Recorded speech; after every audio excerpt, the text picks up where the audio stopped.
Thank you. Thank you, Calvin. And I guess I can start the presentation. So, good afternoon, morning, everyone.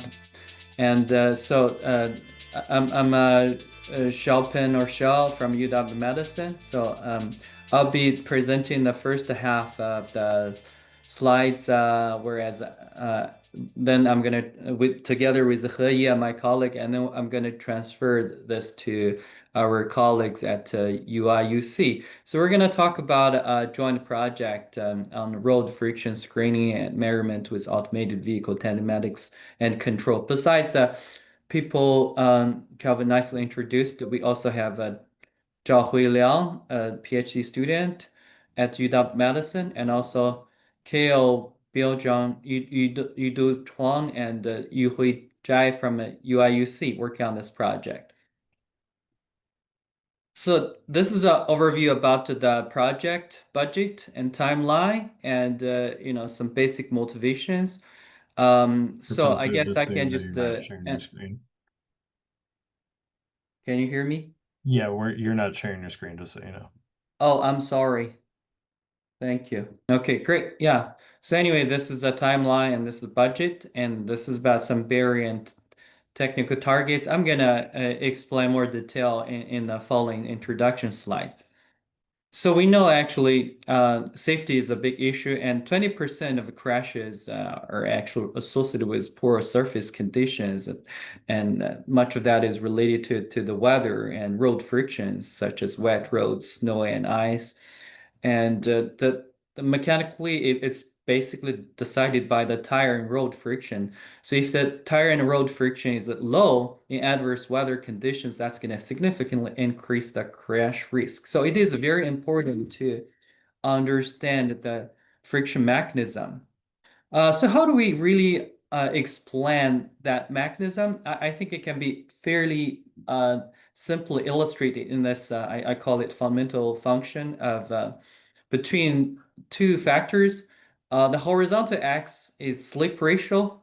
I'm going to use x to represent it. It's a measure of the relevant slip difference between the angular speed of the tire and the longitudinal speed of the tire axis represented in this equation. If it's zero, that means that vehicle speed and the tire speed are the same, no slip, and that's an ideal condition. If it's 100%, it means that wheel is locked or skidding.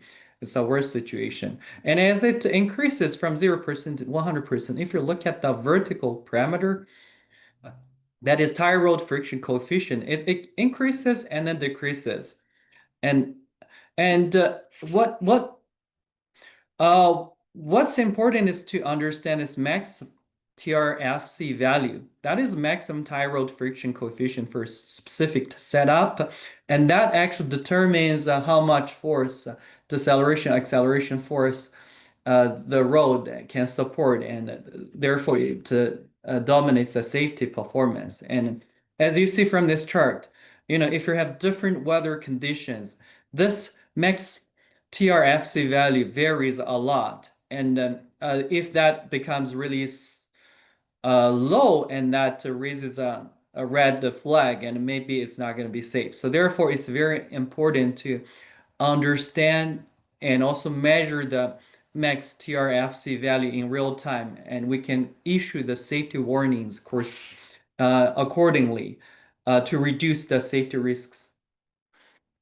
So how do we measure this max TRFC? So there are some classic methods doing this, such as lock wheel skid testers, side force testers, and 3D laser profilings. These are relatively accurate. The reason is that they can control the slip ratio of the vehicle. Let me just show the pointer. Okay. They can control the slip ratio of the testing tire, and therefore you can get a wide range of the sample data along the slip ratio horizon, and therefore it's relatively easy to pinpoint the maximum TRFC. Therefore, if you view this technology at this cost over accuracy diagram, so it's going to have a relative very high accuracy, but the cost is very high, as you have seen they have to use dedicated vehicles and dedicated technologies, and sometimes they may have some impedance to traffic. So to reduce the cost and come have more frequent measures, people later come up with a, a method of using regular vehicles that are like, like those cars that are running on the road. They can provide telematics data that includes vehicles' acceleration trajectories. And then they use this vehicle dynamics to indirectly predict the TRFC value. However, the issue is actually, usually these RVs just accelerate and decelerate in a narrow range, and that may not get to the critical slip ratio that corresponds to maximum TRFC as this X star shows. And therefore, they need to use some way to predict the max TRFC. But because of the measured range is relatively narrow and far away from this X star value, then this error is usually high. Although this new method, okay, can actually benefit from crowdsourcing and regular vehicles, relatively affordable and low cost, but that compromises that accuracy is low. Then our researchers tried to utilize the automated vehicle technologies to come up with a trade-off between cost and accuracy. What we can do is we're thinking about to use the control the automated vehicle acceleration range to make it a little bit cover a broader slip ratio by increasing acceleration deceleration properly without causing additional safety hazards. And this way your measure will be closer to this critical slip ratio, and that's going to yield a lower error range. And this is the very basic hypothesis that supports the study. And I'm going to talk about this, how we're going to use AV um, to um, to really reduce this error. All right, so let's see, how do we exactly model it? So first, we're gonna need to know a method about, okay, now you have a measure that at an arbitrary slip ratio that is X, which may not be exactly at X star critical values. So then what we want to do is, okay, we have X and observe the TRFC, and then we actually come up with a way to uh, estimate this maximum TRFC. So that is based on a well-known function, magic formula. We have simplified it to fit our purpose. And then basically with this simple with this single measure, we will be able to calibrate the parameters of this function, and then we get the function shape, and then we can get the maximum value, right? That gives you a measure. If you have multiple measures about this value and compare that with a true value, you can get an error. And this error is depends on the X value. Normally, if the X value further away from X star, this error is bigger. If X is close to X star, closer to X star, this error is smaller. All right. Next step, what we do is instead of slip ratio, that's something that autonomous vehicle cannot directly control. We also find a relationship that maps acceleration to this slip ratio, and this way we actually can directly map the acceleration with this error range.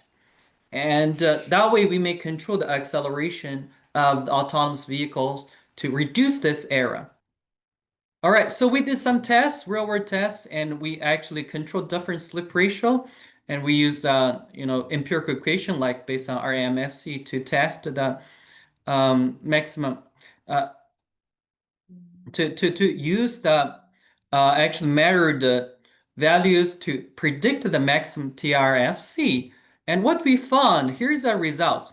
You can see if the acceleration is kind of like low and your error measure is EAT is actually high, whereas you have a bigger acceleration or closer to the Critical slip ratio range, this area is very, very low. So then it looks like this problem is very simple. What we can do is, why not we always get the minimum or maximum acceleration to reduce this error?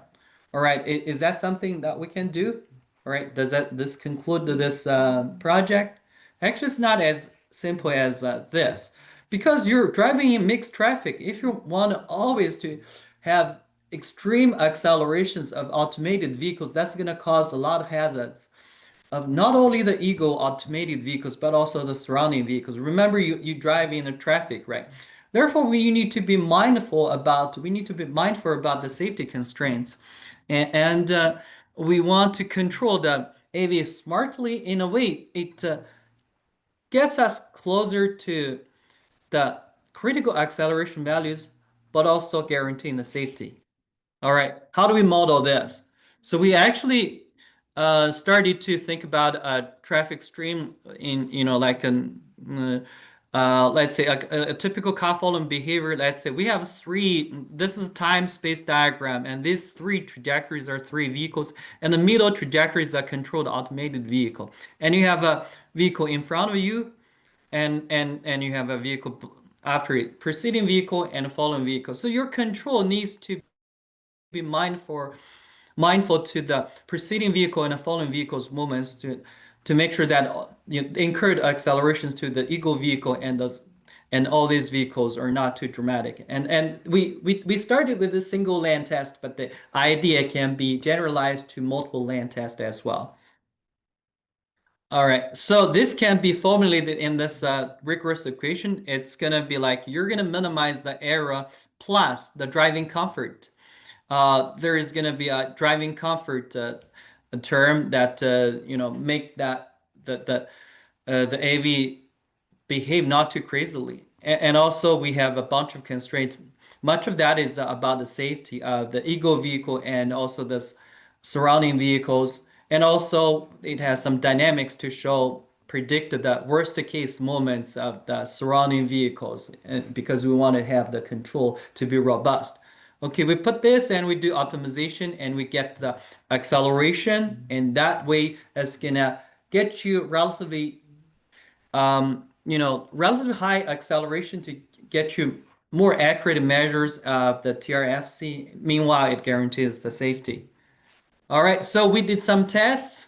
First, we did some simulation. We used a closed loop MATLAB simulate environment. An ego vehicle follows a preceding vehicle, applying maximum deceleration. That is the worst case.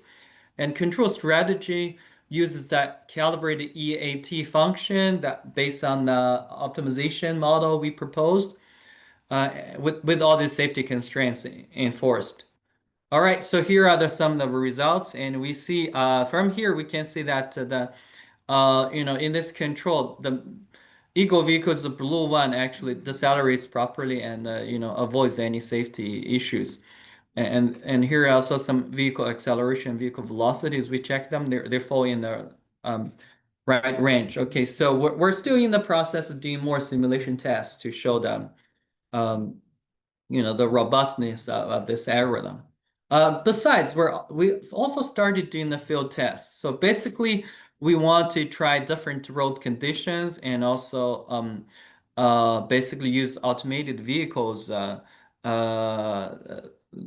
be tested in the real world and execute the formulas and equations obtained from the model. So this is a test vehicle. We have our lab vehicle that has industry computer, all these sensors, and drive-by-wire control. So it's actually level 3 connected automated vehicle. And we tested it at along a route in Madison, actually a town called Fitchburg that is next to Madison, and the surface is dry concrete. And we drive this vehicle, and also we simulate a virtual lead vehicle. So the test environment is a vehicle in the loop. So we have real vehicle running, and we have simulated vehicle virtually in this environment. And we actually used our model to actually maintain the safety. And here are some of the test results. So this is actually distance along the road. We activated control at certain portion and deactivate it at other portions. So if we deactivate the control, the vehicle drives really smoothly, and the projected TRFC value is really low, actually. There is lots of bias and errors. Whereas if we use optimal control, we can say that the projected TRFC value are actually relatively high and consistent with, we don't have the true measure, but we compare to the different measures at different runs. They are pretty consistent. So this is the results is already very promising. And we're in the process of doing more tests and do more simulation, and we still have a few months to complete the project, and hopefully by then we can have a more thorough report. But this result is already very promising. It proves the concept that if we use the automated vehicles to control their accelerations, we can do better measurement of the friction while ensuring the safety. And this gives the opportunity, particular for empty run of automated vehicles, like because if they are shared on an automated vehicle, and they will have a lot of empty runs, and nobody's gonna ride it. And if then you can have a little bit more dramatic acceleration deceleration, not dramatic, but a little bit higher acceleration deceleration to give you better measures. So this completes the part of work at Madison, but we also have great work from our colleague UIUC, and they're gonna try to combine multiple vehicles AV and RAVs to put us in a connected automated vehicle environment. We can assemble different vehicles data together and do some optimization even across network scale in addition to what we just tested at a single road. And I'm not sure if I want to pause to take questions or directly transfer this to our UIUC colleagues. Yeah, we can take questions now. So if folks have any questions, you can throw them in the Q&A box, or you can raise your hand and we can unmute you. So if any questions come in, please feel free to ask them. And then if not, we'll move over to University of Illinois' presentation. Great. Thank you. Good afternoon, everyone. We work with Madison to work together on to try to understand how further the information collected by the AVs can be used in a network setting. And in particular, the challenge that we are trying to address is that, the data. Sorry, shall we share the screen, or Yes, please we can share your continue? screen. Okay, that's fine. I can share. I'm gonna move to the next one. Okay, you shared, Caio. Okay, that's great.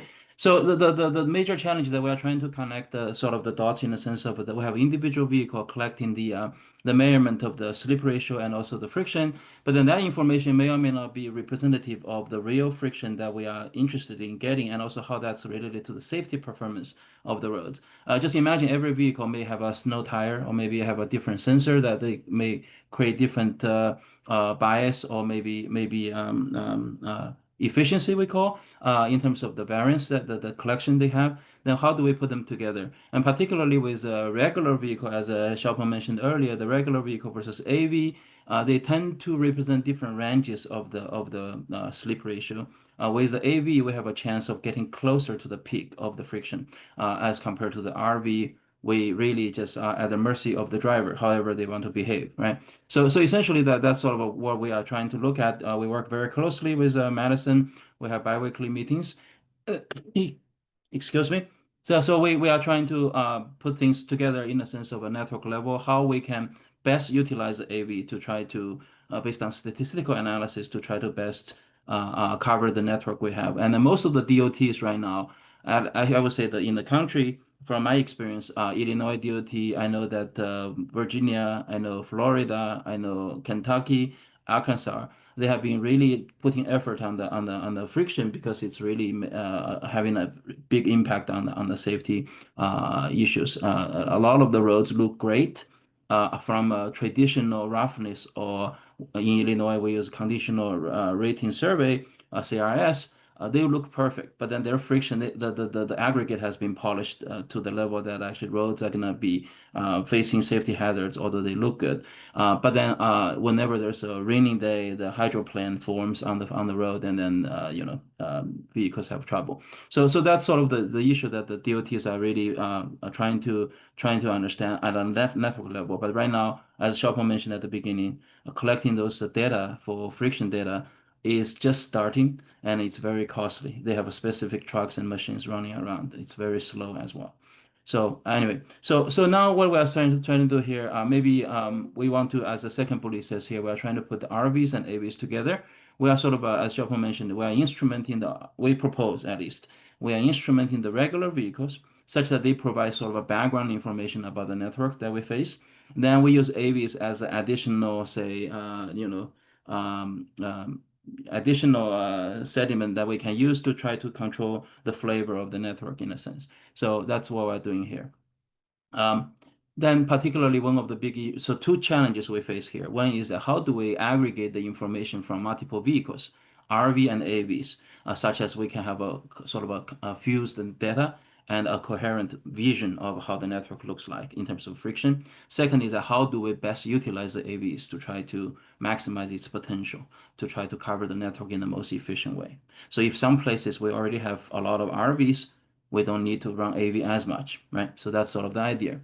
So here, as the slides mentions here, that we are really doing statistical modeling to try to draw the pipeline from individual vehicle measurement to system crowdsourced data fusion. The second part is that we do a routing algorithm to try to best utilize the fleet of AVs we may have control over. Then these two parts go together in a test case of Champaign County, and then we want to show you that there is a significant impact if we, if we really use it right. So maybe the next slide, Caio, just briefly mention that I will actually give to Caio my postdoc here very quickly, but then just to mention a little bit about the framework, it's from the very top of the figure on the right. It's really we are trying to we work very closely with Heye and Xiaopeng, and then we try to understand how the vehicle measurements actually can be put together. And so we have measurements from individual vehicles of different type. Then we have the vehicles may cover different parts of the spectrum in terms of the slip ratio. And then we have whether we need to somehow merge them together to represent this Xiaopeng calls it the fundamental function. So essentially how the friction changes as the slip ratio changes. So we try to figure out the statistics there. As you can see, the compilation, we come up with a framework to sort of fuse all different data sources together. Then with that understanding, we try to come up with a vehicle routing algorithm to try to see, we always keep track of everything that's going on in the network. Then we say, hey, where is, which part of the network is missing? There's not much of a regular vehicle traffic there. We are getting very sparse, data. And then, as we all know, when we have very few sample or very small sample, the result is not very reliable in terms of efficiency. We have a large variance as compared to the mean. The data is not very meaningful. So we purposefully try to reroute the vehicle in a certain smart way, such that we go cover up for the network. So this sort of hopefully provides this framework. We can scale up our analysis, our system, to a network level performance sort of measurement. So with this, I will yield to my postdoc, Caio, to maybe continue, talk a little bit about the methods and then the experiment. Please. Okay. Well, thank you, Professor Ouyang and Professor Li. So let's continue now detailing this framework. Okay. So as Professor Li mentioned before, we have this semi-empirical relationship between the slip ratio and the pavement friction, which, no joke, we call it a magic formula. And we assume we have these measurements coming from each vehicle, and we perform a nonlinear regression based on the data these vehicles give us, either being an RV, so a regular vehicle, or the control AVs that we have. And with this regression, we get an estimate of the peak in the pavement, in the friction coefficient, so this point, and also some information about the variance on this estimate. And each vehicle provides one estimate for one specific arc in a network.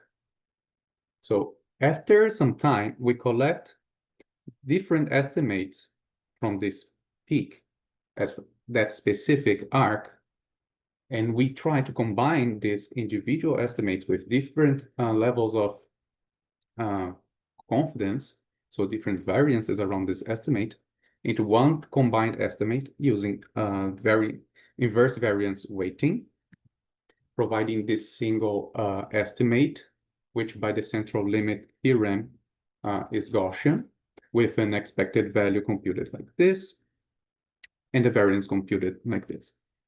It's also important to note, as Professor Li highlighted, each measurement may have a bias on that estimate, and we try to estimate it later when we combine this data from every vehicle that traversed the arcs in this network, you're solving this least squares model. And this gives us a picture of the pavement friction coefficient. And now we need to link this information with this safety implication on that part of the network. And to do that, we use safety performance functions, which relate a higher pavement friction coefficient with lower crash rates per vehicle miles traveled and lower friction rates lower friction coefficients to higher crash rates. Given the shape of these functions, we expect this combined estimate of the crash rates to be a log normal function. And we try to estimate the error around this estimate, because we need to know how certain we are about this estimate so we can make the best decisions later on in the future. And to do that, we compute the mean absolute deviation on this variable, and reminding that it is a log normal, it is assumed to be log normal distributed.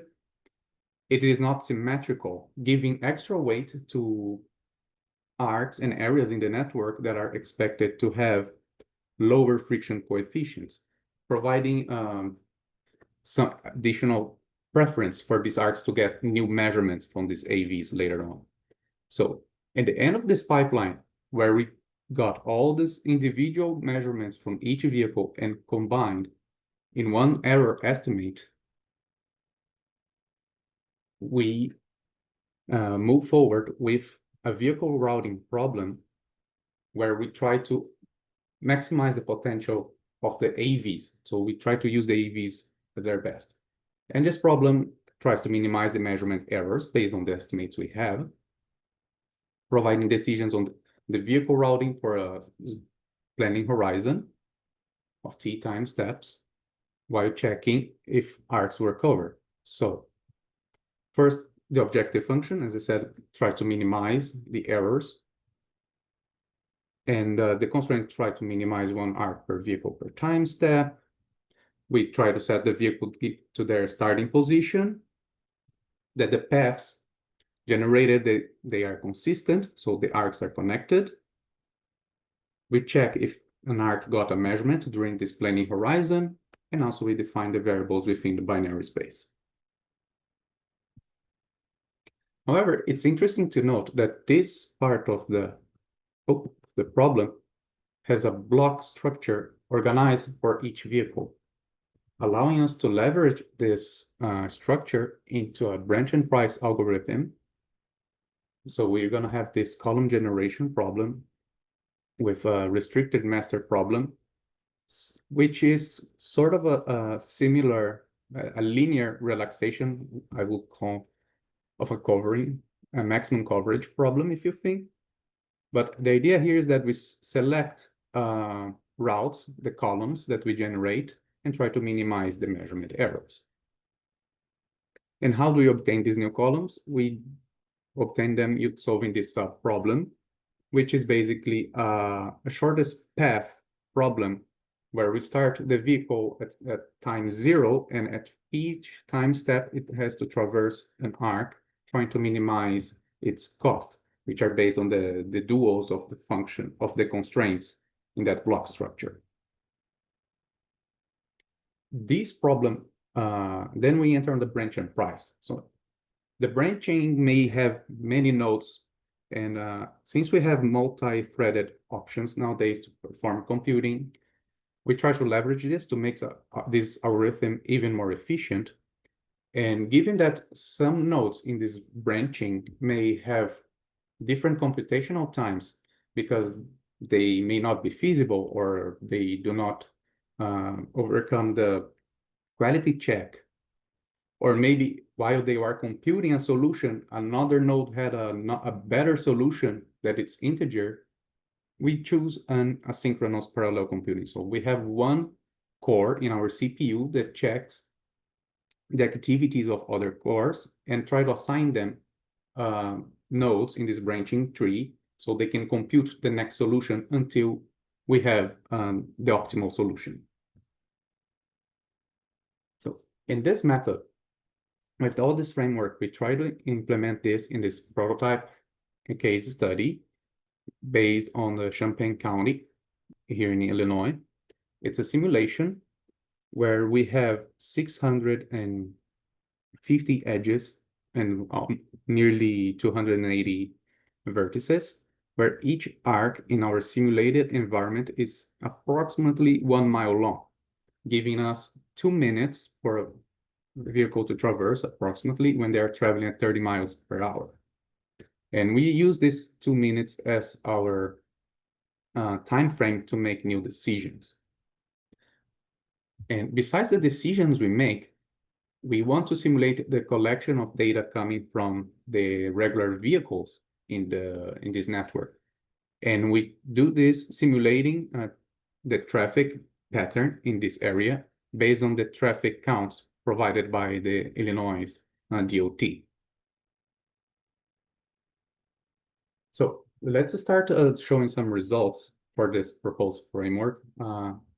Showing first the results in this base scenario where we control 2 autonomous vehicles and planning their activities for 5 time steps. So 10 minutes, given that we have that 2 minutes time step as mentioned before. And assuming we have new RVs, like 100 trips per hour from the regular vehicles in this network that will provide us with measurements. It's important to show that we update this information over time based on the information we get from the measurements, from the AVs, and also from the RVs. That's why we keep updating this information over time. And here's one example. At the very first step, we predicted that this AV, the optimal path, would come to the east and then start to return. After he performed the first movement on that plan, we updated the decision and decided to go a little bit further to the east before returning to the west, contrary to what was planned before. If we look at the frame of 3 hours of operation, which is the duration of this simulation, we note that this vehicle, for instance, traveled all the way east, south, entered the Interstate 74, and then traveled inside Urbana. The other vehicle has little to no overlap in their measurements with the other AV, traveling south, then north, entering the Interstate 57, returning here and traveling west. With only these 2 vehicles in this study, we are able to decrease the measurement errors on the estimates of crash rates when compared if we only get data from the RVs. So the RVs are already able to decrease these errors significantly, but with just 2 AVs, we get results that are 25% lower after 3 hours. And if we are concerned about the computational times to solve the routing problem, which is by far the most computationally challenging part of this framework, we noticed that during this entire period, most of the estimates remain below half a second, while we had 2 minutes to make a new decision and compute it, with only a couple of spikes that never surpassed 3 seconds. And I found it interesting. I would like to separate this one specific arc where we had this estimates and showing the potential of this framework. An arc that is located on Lincoln Avenue here in Urbana, where we first had a series of measurements and estimates coming from the regular vehicles, decreasing the error estimates we had there until these errors did not improve much more for incoming new measurements and we had a chance to run that AV in Urbana and provided a really good measurement, decreasing the errors to nearly zero. And it's also interesting to observe that those vehicles, the regular vehicles providing measurements on that arc, although they reached a stable estimate here, we can see that the true value for that arc in the simulated environment was getting out of the confidence interval we had there. And this was caused by the biases that these vehicles had. The regular vehicles measuring that arc, they all had a negative bias. So they were underestimating the pavement friction. And when we had these vehicles connected to the others in this network and we could estimate their bias correctly, we could counter those biases and correct the estimate really close to the true value. And this only shows some consequences of this estimate for a couple of vehicles. If we do it for all other vehicles in this network, we see that the bias estimation process performs quite well, providing errors all along a reference line when we compare the true bias for those vehicles and estimated ones in the simulated, where the residuals, they are centered at zero and normally distributed. It's also important to note that over time, as we collect more data, these estimates, they improve. So after 3 hours, we see that the residuals, they all are centered at zero most of the time, but it's important to show that their standard deviation is decreasing because we have more data. So we are decreasing the spread on this and centering the measurements closer to the reference line, improving the correlation between the estimated bias and the true ones. Besides this base case with 2 AVs, 100 RV trips per hour, we try to do some sensitivity analysis to see what could improve this situation. And the first sensitivity analysis we did was increasing the number of RV trips per hour. We see that they not only decrease the errors in our estimates, but they also make the measurements more consistent over time. However, it's important to note that they decrease in a sublinear rate. So if we want to have the measurement errors, we need more than double of the measurements we had before. Besides increasing the number of RVs, we also tested the sensitivity to other 2 parameters that are heavily important on the routing decisions. So the fleet size we have, so the number of AVs in our decisions, and the planning horizon, so how far in time are we estimating and planning our activities. So for the base case, we had 2 vehicles planning 5 steps ahead, so around this point in all these plots. We see that if we increase both the fleet size and the time, we improve our results, decreasing the errors. But if we plan for planning horizons longer than 3 time steps, most of the improvements come basically from increasing the fleet. So we don't have to predict far along in time if we want to improve our results. We end up getting this barrier where we need more vehicles. And the reason we get these improvements can be seen here, because with these extra vehicles, we can cope more arcs. It's a direct relation there. However, with longer planning horizons and larger fleets, we can expect the routing part of the AVs to become more challenging to solve, even with the branch and price algorithm. We show that for most instances, we are well within that 2-minute time frame we set to make decisions. However, I must point that this plot is in a log scale.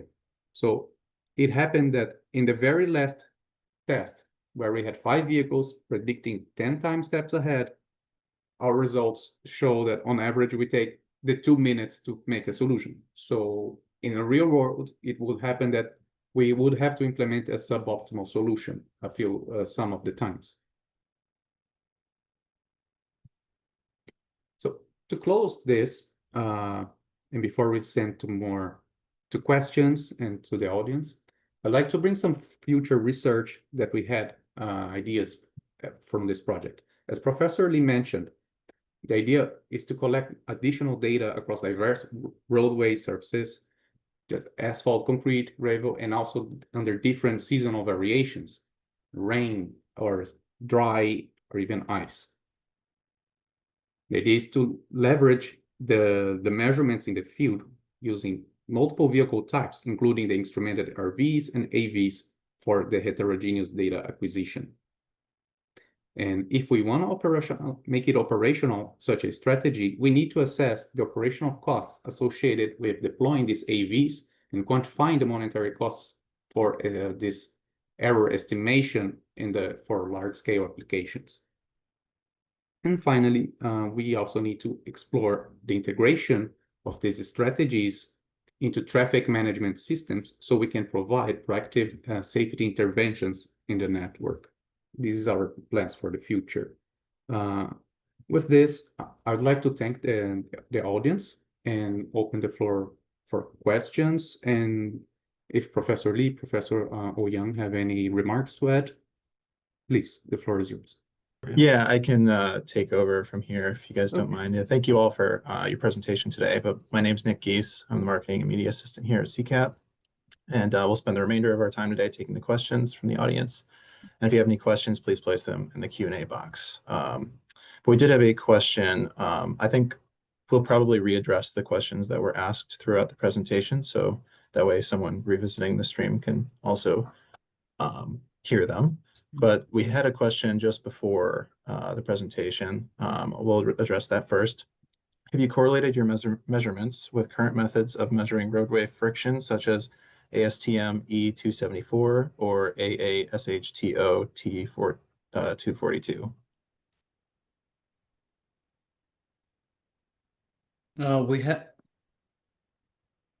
We haven't checked on those different standard. We would like to know more about them. But the idea is like can you rephrase that question a little bit? I'm sorry. I'm trying to see, is there a dialog box or no problem. any... I'll type it in the chat to make that easier for you all to also see. I was also looking for that question. Sorry, I didn't see it. That one was before someone who signed up.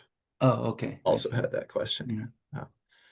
So yeah, have you correlated I've put it in the chat as well, but have you correlated your measurements with current methods of measuring roadway friction such as ASTM E274 or AASHTO T242?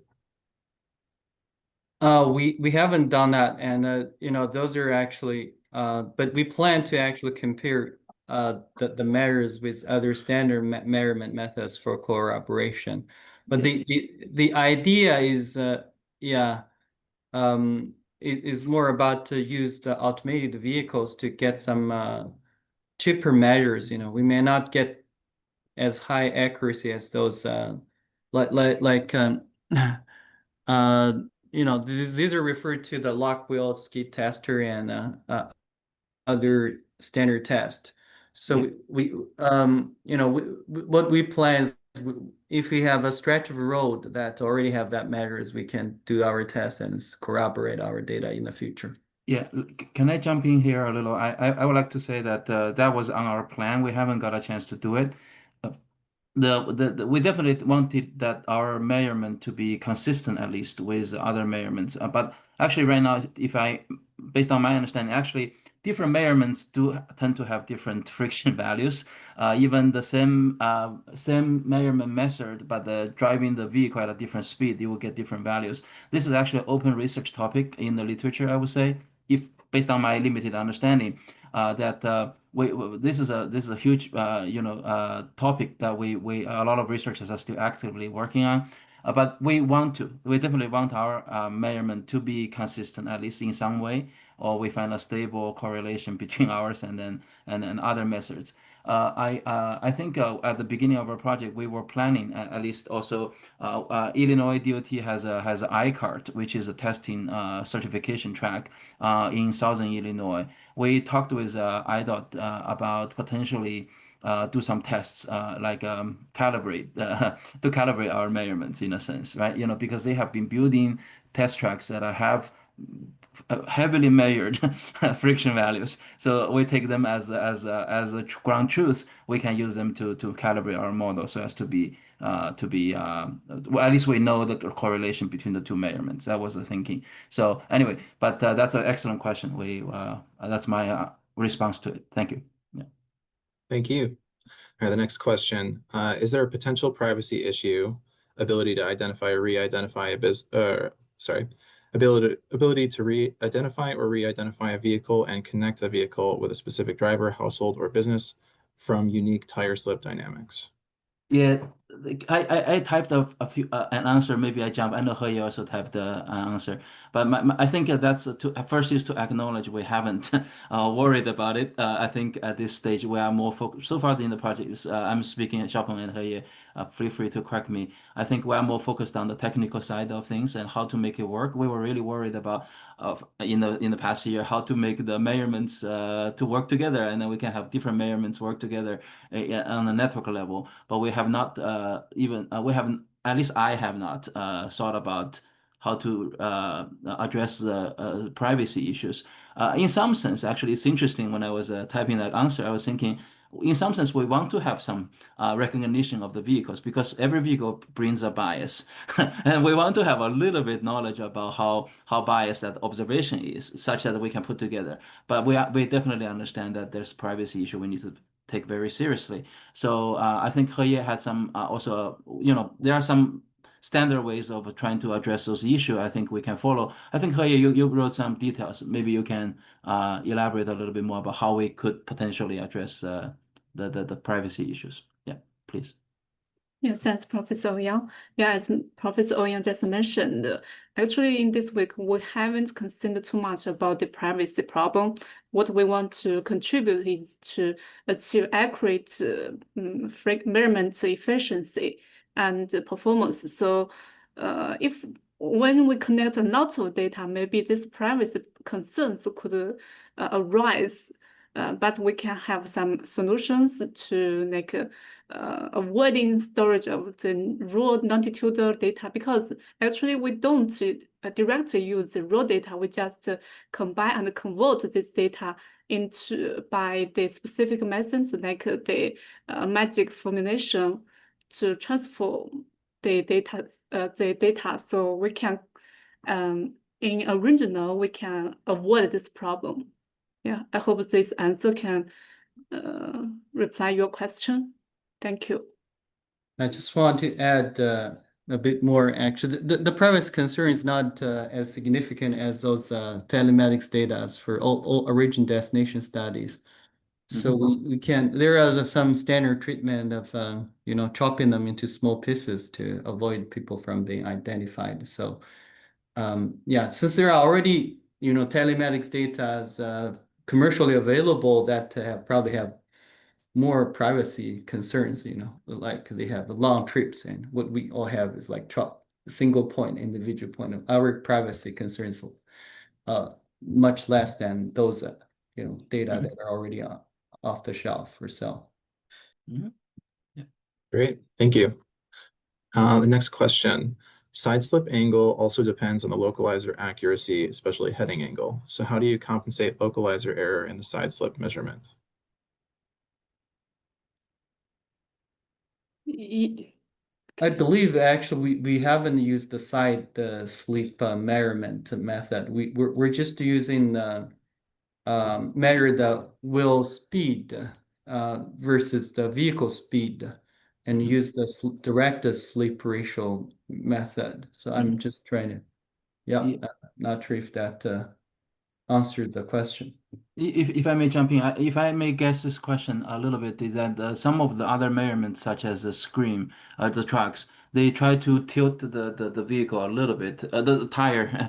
Then when they drag the tire on the surface, they make it like a 15-degree or something at an angle with the travel direction.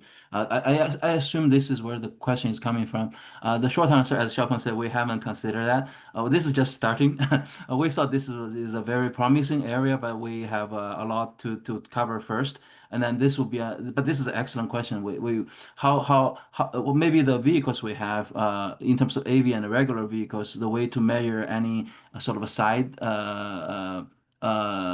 slip, that has to be when the vehicle is turning. We have to differentiate the vehicle a little bit. Right now, we haven't done that. We could differentiate the vehicle when it's turning versus it's actually moving straight forward, and then we try to separate those measurements separately, and then do statistical analysis on them both. We just haven't got a chance to do that, but that's an excellent point, and then we should take notes on that. Actually, thank you. Yeah. Perfect. Thank you. Yeah. And the next question. They said, sorry that they may have missed the previous slides, but what simulation tool did you use for the network-wide TR friction? Or network-wise? I think you are referring to the routing part, I think, Caio. I think, Caio, you programmed it yourself in MATLAB, I believe. Go ahead, Caio. Yes, it was coded directly in MATLAB. I didn't use any other commercial simulation software. It is an event-based simulation coded directly. Just keep track of the vehicles, their remaining travel distances, travel times. I have a speed to traverse each link, and yeah, I update this information at every event. Just keep track of their positions, and Great, thank you.